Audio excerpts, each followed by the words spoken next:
Yahya Sinwar के बाद Israel ने हमास के सबसे बड़े चेहरे को मारने का ऐलान कर दिया है। वो चेहरा जिसे किसी ने कभी नहीं देखा। उस कमांडर अबू उबैदा का इजराइल ने काम तमाम कर दिया है। इजराइल का दावा है कि इजरायली सेना और खुफिया एजेंसी शिन बेत ने जॉइंट ऑपरेशन किया और इसी ऑपरेशन में अबू उबैदा का खात्मा कर दिया गया। मुंह पर फिलिस्तीनी कफाया लपेटे अबू उबैदा पूरी दुनिया के सामने हमास का चेहरा रहा है।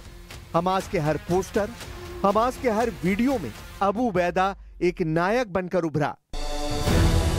गाजा पर 100% कब्जा करने को लेकर नेतन्याहू एक कदम भी पीछे हटने को तैयार नहीं है और उसी दौरान हुए इजरायली सेना के ऑपरेशन में अबू उबैदा की मौत का दावा किया जा रहा है।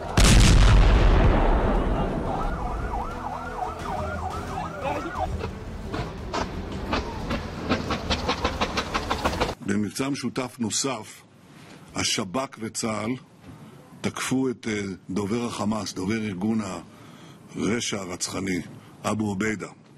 עכשיו, אנחנו עדיין לא יודעים את התוצאה הסופית, אני מקווה שהוא כבר לא איתנו, אבל אני שם לב שאין מי שידברר את השאלה הזאת בצד של החמאס. אז שעות וימים בוודאי יגידו את מה שהם יגידו. 7 अक्टूबर 2023 में इजराइल पर हुए हमास के हमले के बाद अबू उबैदा को पूरी दुनिया ने देखा। सिनवार को मारने के बावजूद इजराइल अबू उबैदा तक पहुंचने में नाकाम साबित रहा, लेकिन अब उसने हमास के इस प्रवक्ता को खत्म करने का दावा किया है। इजराइल की सेना और खुफिया एजेंसी गाजा को चारों तरफ से घेरने के बावजूद अबू उबैदा तक पहुंचने में नाकाम साबित हो रही थी।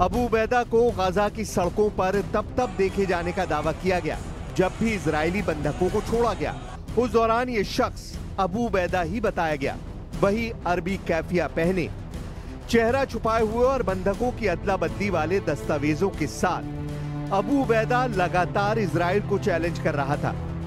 अबू उबैदा का आखिरी बयान देखिए, जिसमें बताया गया कि हमास समझौते के लिए तैयार है, लेकिन साथ में इजराइल के सामने शर्तें भी रखी।